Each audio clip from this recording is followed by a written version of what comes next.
Someone said this morning, it only takes a blink of an eye for a man to die. Does anybody disagree with that? Only takes a blink of an eye for man to die. Do we spend enough time evaluating life? I think by the silence of that question gives us the answer, don't you? We don't really spend enough time contemplating life. Now, we spend plenty of time contemplating everybody else's lives. How I would have done that better, how I would have never done that, and how dare them do this. But we have a hard time evaluating our own lives.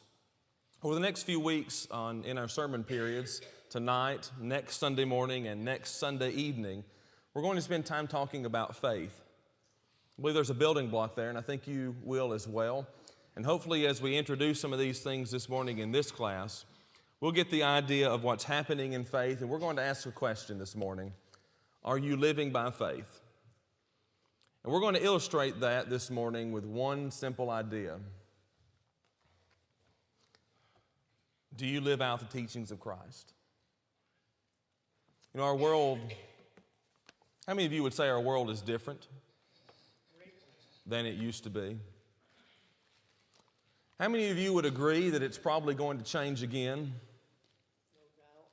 And maybe over the course of the children who are in the educational wing this morning studying, how many of you would say that this world will change again and maybe even again in their lifetimes? Probably so. And as you go back to the New Testament and start in the book of Matthew, and you just make your way biblically through it, Matthew, Mark, Luke, and John, just go through it the way it's arranged, you're going to notice that time began to change. You remember when Jesus entered into the world?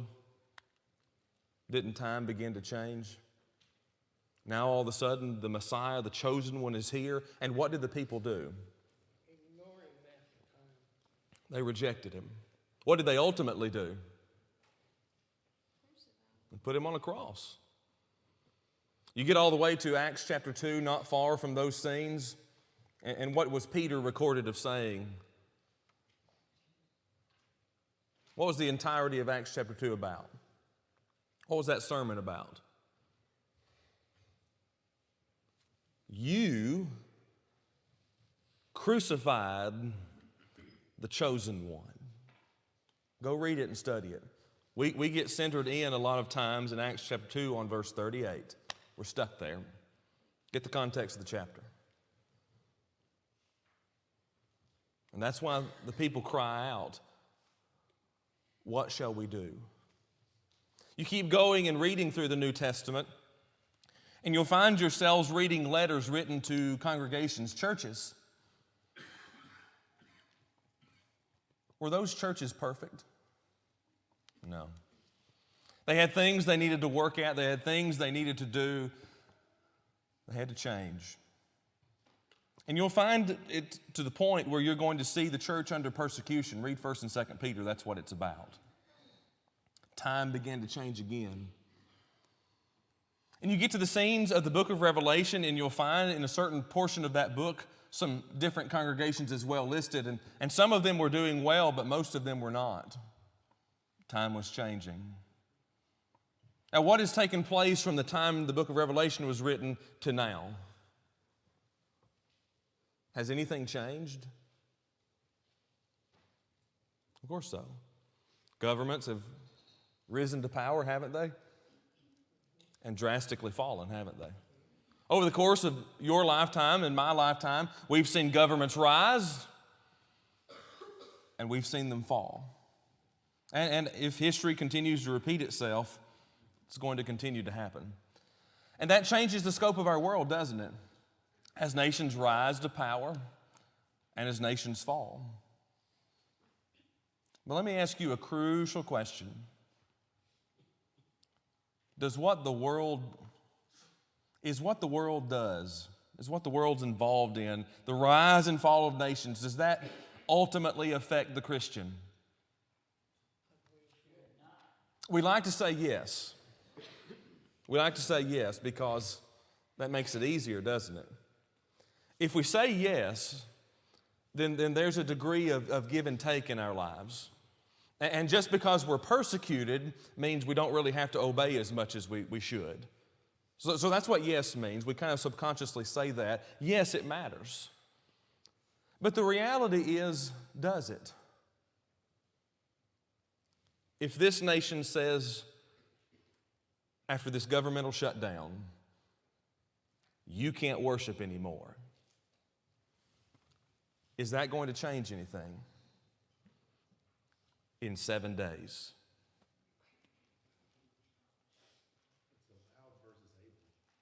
Do what? Yes, allowed versus able. That's really the conversation we're having today. Are we going to live as we should, or are we going to be dictated by our world? The reality is, most of the time, people of this world live by what we call subjective faith. And they use it when they need to, and they oppose it when it's better for them. As we go through our lesson this morning, I want you to think about Romans chapter 5, verse 1.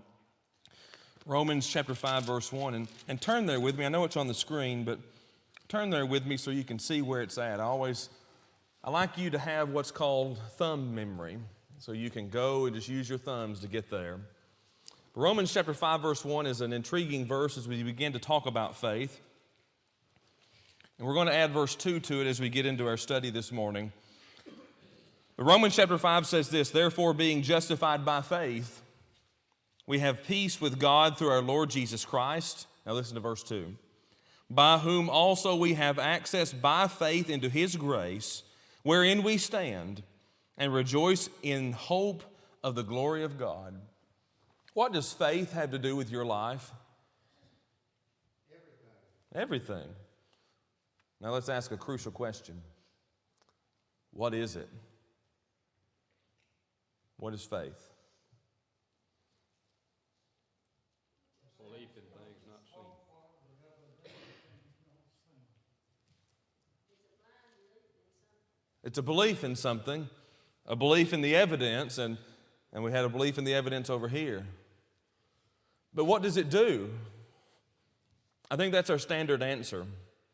Faith is the belief in evidence. And I think that's the correct answer. Don't get me wrong.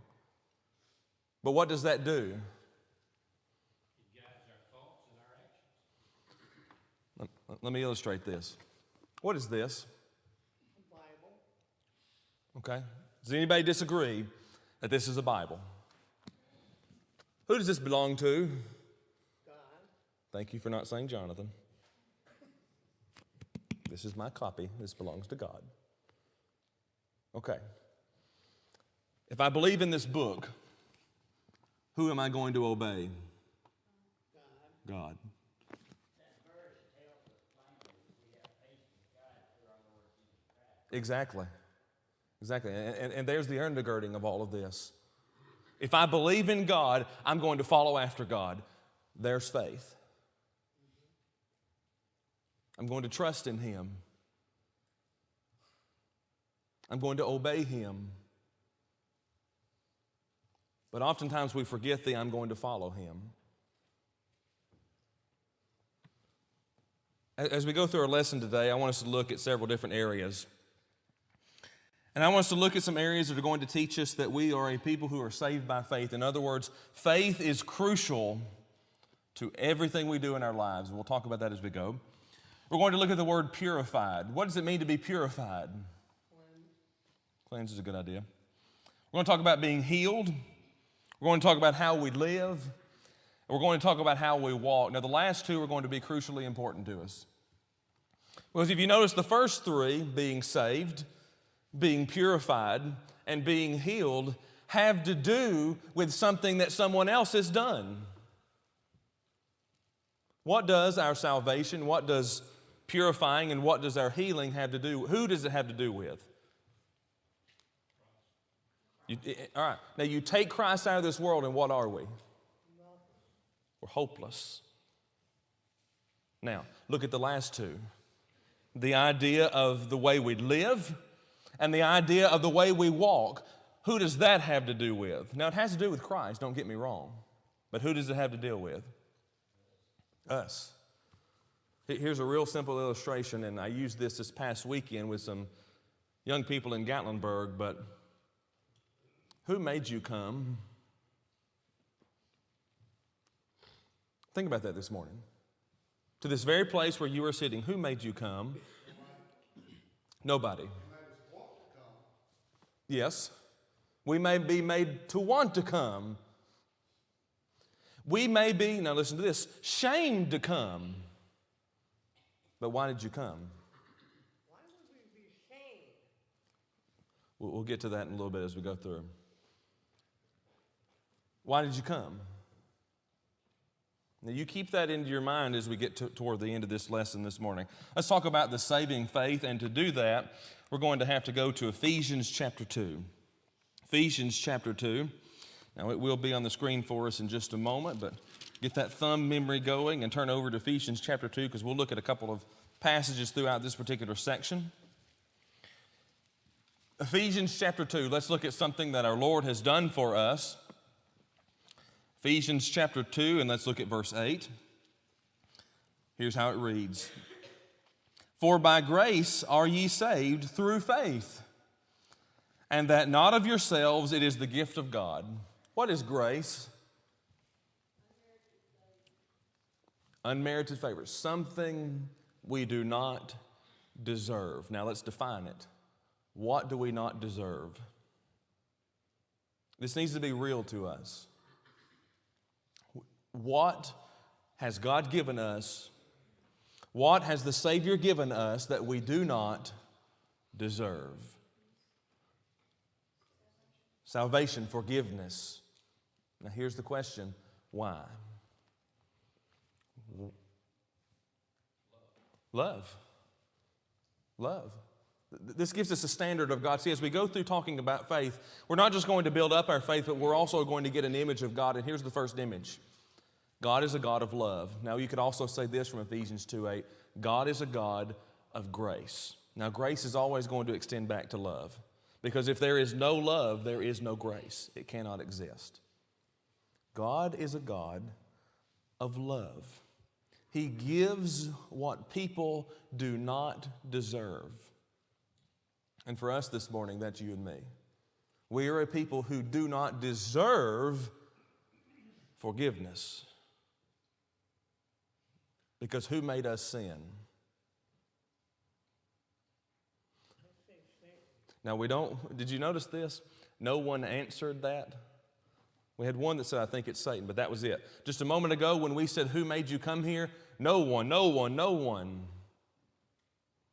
And then finally we started getting, we did. Who makes us sin? We do. Now we don't want to answer that one. Because if we answer that question, where's the burden? On me. Why do we not deserve forgiveness? Because we are the ones that walked away from God. But aren't you glad that God is one who will not allow that? God is a God who, by grace and by faith, forgives. It's interesting to me to look at Ephesians 2 and go to verse 8, but to also look down to verse 9. This is not our doing. Verse 9, not of works, lest any man should boast. A Christian is saved, correct? Who did the saving?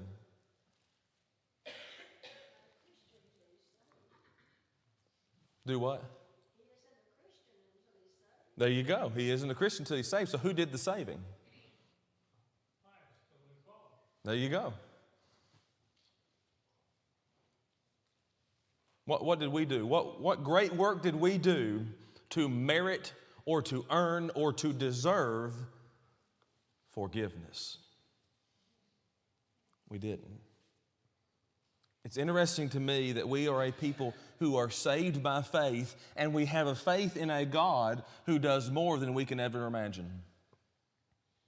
If it were up to us, would we Would mankind ever be able to come up with the idea of grace, unmerited favor? And the answer is probably not. Because in reality, we as people are usually vengeful, aren't we? Someone slights us, what do we usually do to them? Someone says something foul to us, what do we usually say to them?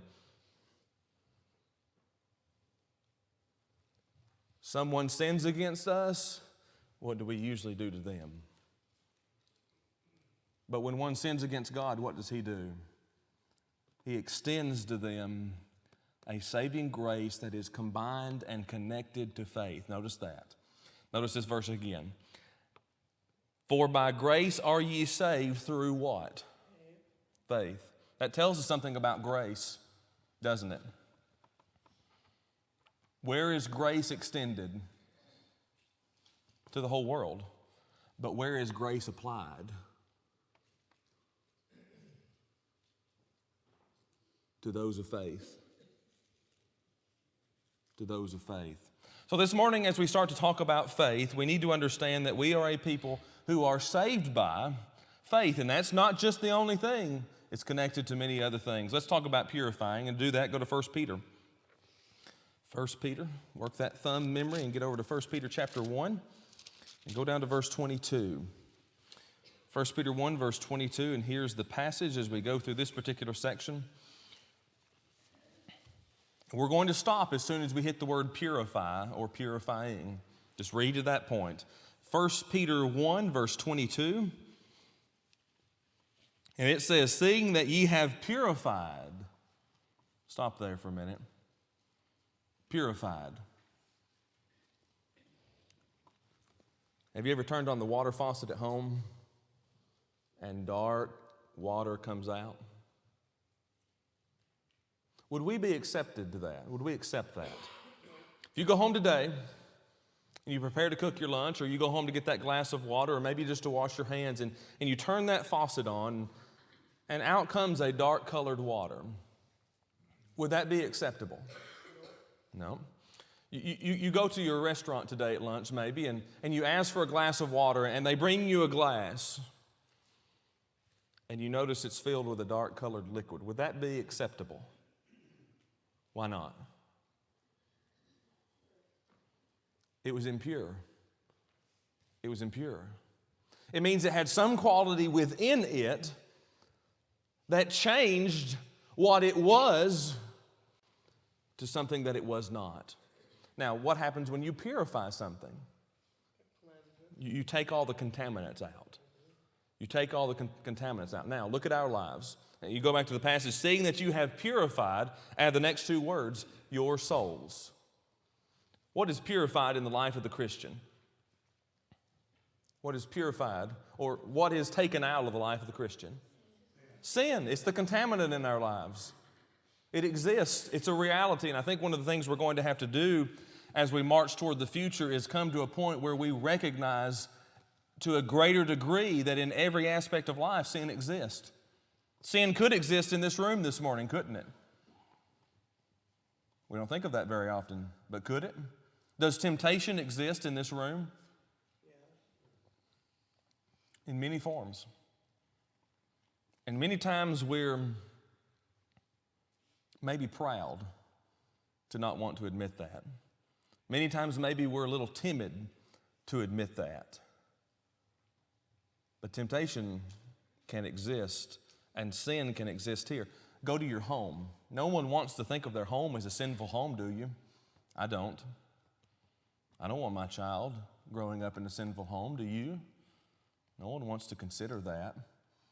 Think about your marriage for just a moment. Is your marriage a marriage of sin?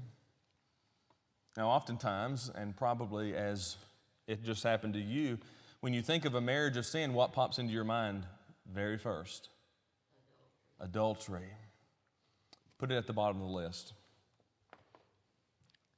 Is your marriage a sinful marriage? Are you filled with jealousy? Maybe you're filled with hatred or anger. See, it can exist there too. Let's add another category to this. Maybe we have sinful parenting. How can our parenting be sinful?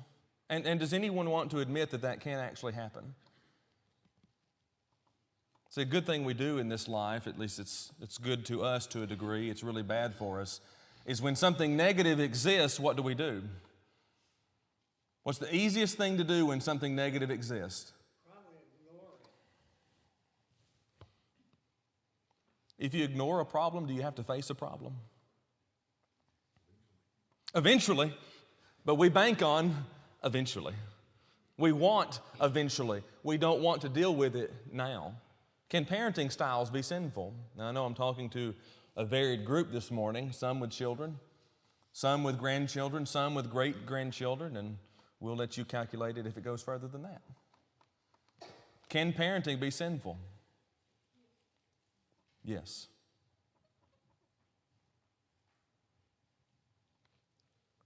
Our lives can be in every aspect filled with sin. Let's add one more to this list so we can get something to talk about in just a moment. Let's talk about our minds. Can your mind be filled with sin? And no one know it. At least no one on this earth. Can it? It's one of the great temptations of worship, the mind. What is the mind often called when referring to the devil?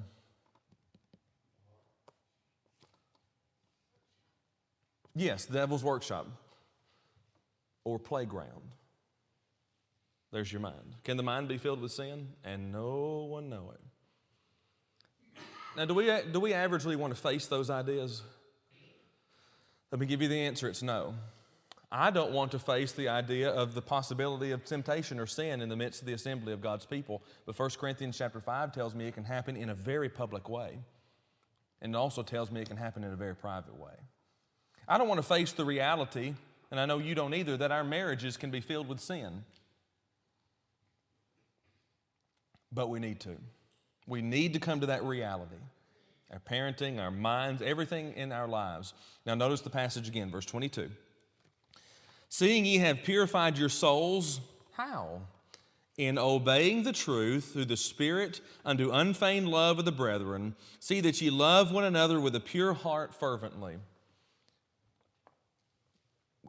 In this particular idea of a purifying faith, we're trying to come to a reality to see how we can be at the end of verse 22.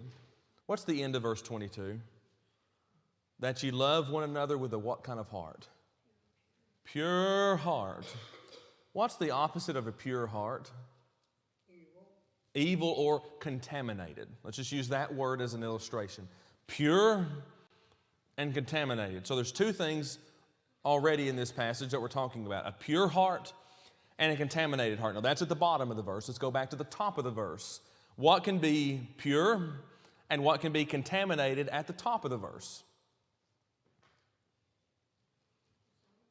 Your soul.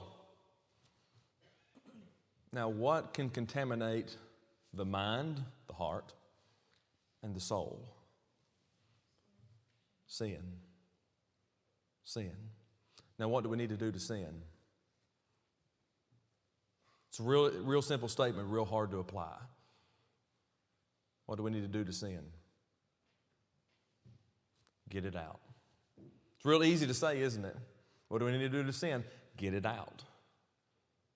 How we do that's much harder in application, but this morning we're not technically looking at the application of this, but we need to see something about our faith. Seeing that you have purified your souls in obeying the truth. How do we define faith earlier this morning?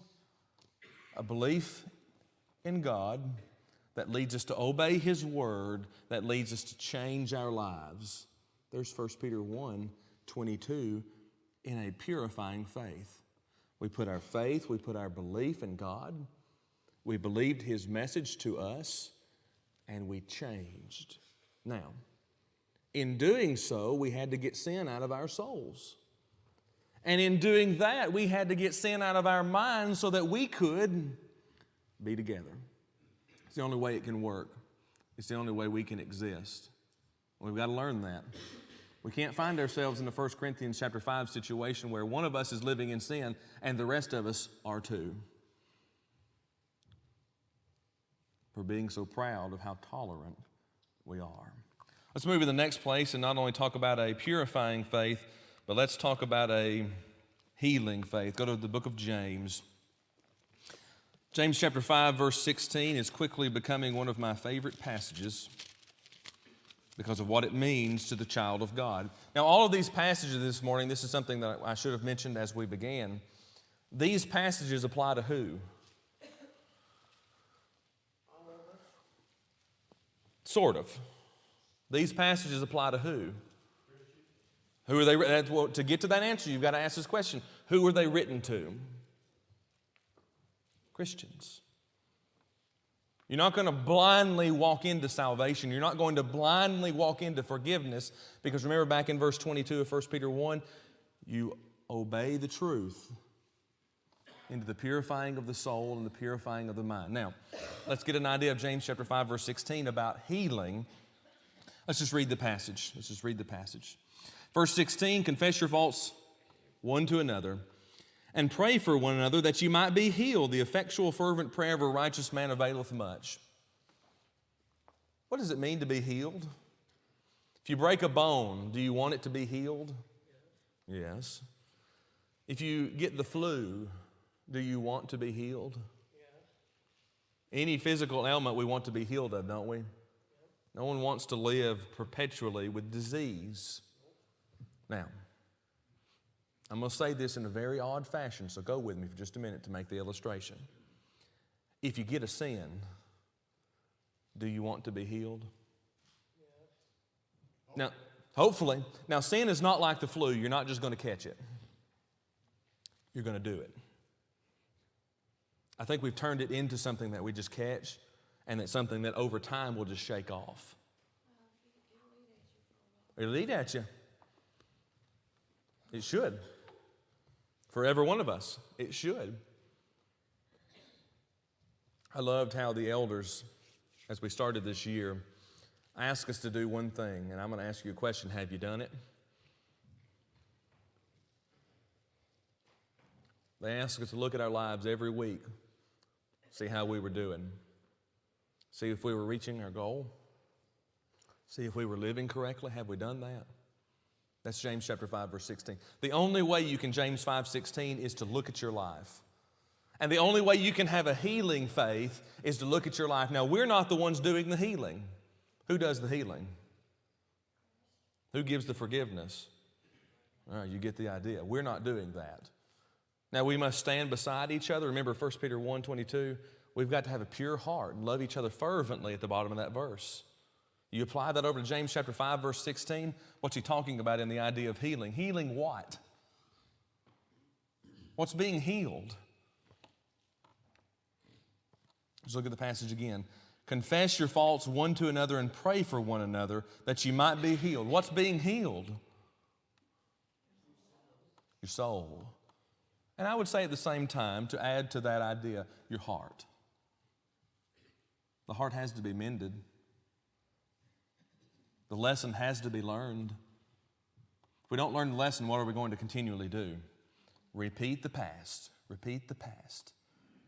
That's why inside of the idea of repent is change. Learn the lesson and press toward the mark. Sin is the idea, if you go back to the original word, missing the mark. But you look at the word repent, the word change, it's turning back to that mark. It's marching back toward eternity. Now, confess your faults one to another and pray for one another that you might be healed. Does this have to do with only the one who is confessing?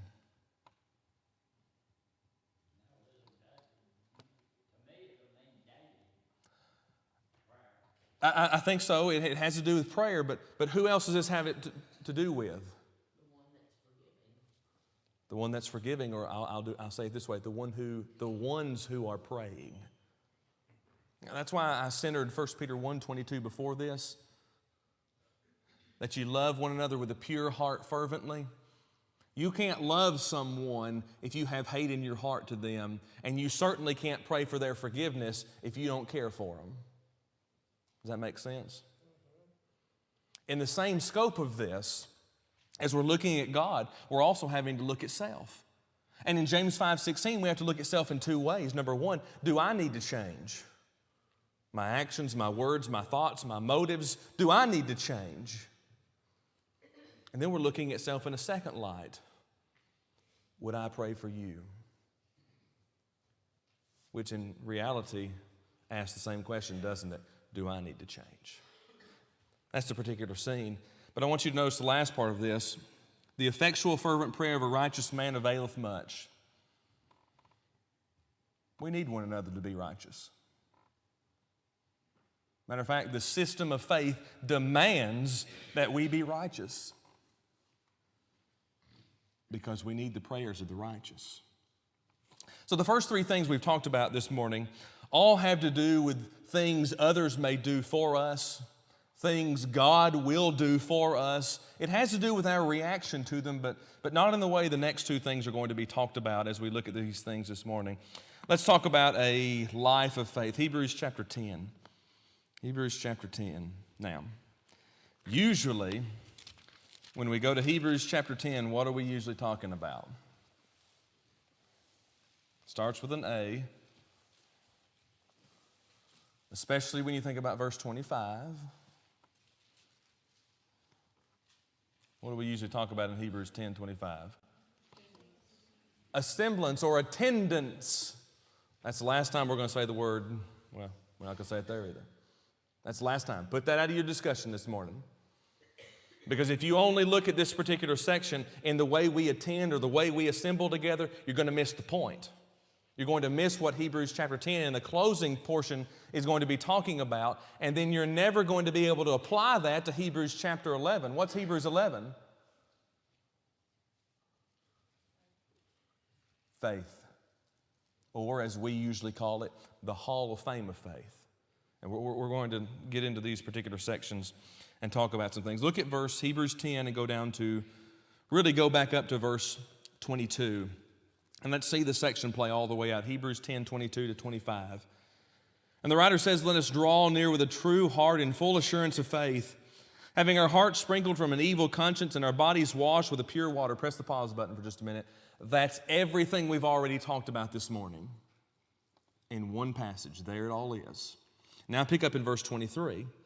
He says, let us hold fast the profession of our faith without wavering, for he is faithful that promised. Keep on going down, and let us consider one another to good works, or let us consider one another to provoke unto love and to good works, not forsaking the assembling of ourselves together as the manner of some is, but exhorting one another, and so much the more as ye see the day approaching. In this particular section, here's what we need to realize. As we're talking about our lives, and we're talking about our faith, it's a 24-hour process. It's 24/7, 365. It's interesting to me that it begins in verse 22 talking about Christians who have already done what they needed to do to become Christians in the eyes of God. And he says, let's draw near with a true heart. Why do we need to draw near with a true heart? Why draw near to God with a true heart? Why draw near to God's people with a true heart? You have to be sincere. Yeah, sincerity. Sincerity. We may fool fellow man, but we will never fool God in our sincerity or our motives. We may fool fellow man in our motives, but we will never fail God. He says, let's draw near with a true heart. Now listen to this. In full assurance of faith. Why did he say full and assurance? Doesn't that seem redundant?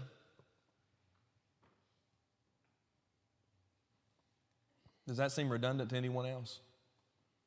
If it's full faith, isn't it assured faith? Have you ever seen someone that needed a knock on the head to understand something? That's us. Draw near in a true heart with full assurance of faith, having your heart sprinkled from evil conscience and our bodies washed with the pure water. Now look at verse 23. And let us hold fast the profession of our faith without wavering, for he is faithful that promised. And verse 24, and let us consider one another to provoke unto love and to good works. What should our lives do? What should our lives do? I heard someone say something, I missed it. Glorify God, yes, 100%. I agree with that wholly. In the context of Hebrews 10, 22 to 25, what should our lives do? They should be involved in good works. That's number one. But what's number two? Provoke. Provoke unto love and to good works. Notice the passage again. Now, this is Hebrews 10:24.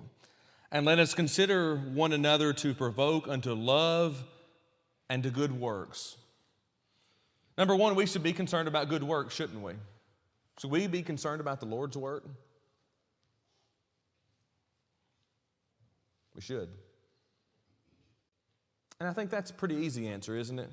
We're the Lord's people. We should be concerned about the Lord's business. I don't think anybody has a problem with that. But what about provoking one another to do it? That's where we stall out. That's where we stall out. Because if I'm going to provoke someone to follow the works of God or the will of God or do the work of the Lord's body, the Lord's people, what does that mean of me? And that's where we usually struggle in the ending of Hebrews chapter 10. Because if I'm going to ask you to do it, I've got to be right there with you. That's the difference between a good boss and a bad one. A bad one will tell you what to do. A good one will help you do it.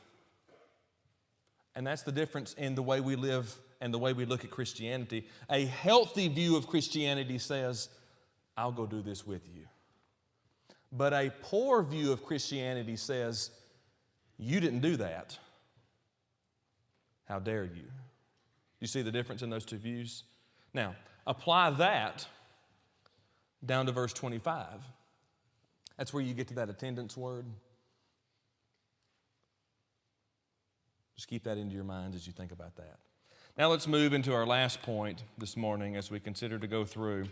If you guys can press me over, I'm stuck. There we go, thank you. 2 Corinthians chapter 5. 2 Corinthians chapter 5, and go down with me to verse 7.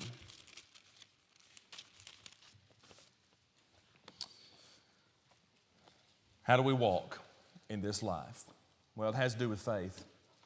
2 Corinthians 5, verse 7, for we walk by faith and not by sight. What does that mean? What does that mean? We walk by faith and not by sight. Has anyone in this room ever seen Jesus Christ? I'm talking about in the flesh on this earth. Okay? Has anyone in this room ever seen God? I'm talking about God the Father or God the Spirit. Either one you want to talk about. You seen Him? Not physically, but we will eventually. Has anyone seen the eternity that's called heaven? Me neither. We will eventually. Me neither. I agree with you. The psalmist talks about God in nature. The psalmist talks about looking out and seeing God. Even in the Proverbs writings, you'll see that. Faith comes from the heart. Seeing something. That's right. Seeing something. It comes through the eye. That's right. The only thing that we can base our faith on is the fact that God has never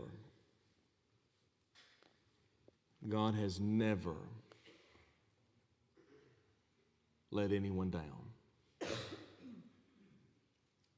That's truth.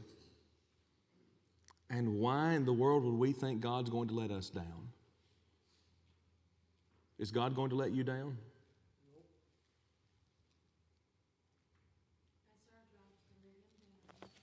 Usually it's us that let Him down. You're right.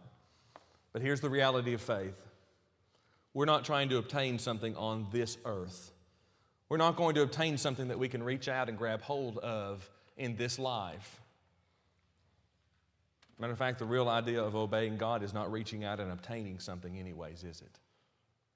I think we shallow our faith when we talk about reaching out and obtaining something. But we walk by faith, we walk by truth, and not by mankind's sight. There's faith this morning. Do you have a faith, or are you living by faith? We're going to talk about faith over the next few weeks, and hopefully it will be encouraging to you. It's been an encouraging study for me to put together, and hopefully we'll learn some things that will increase our faith and get us to love each other better, get us to work together more, and to get us to work for the kingdom more. That's our goal in all of these lessons. Have a great day.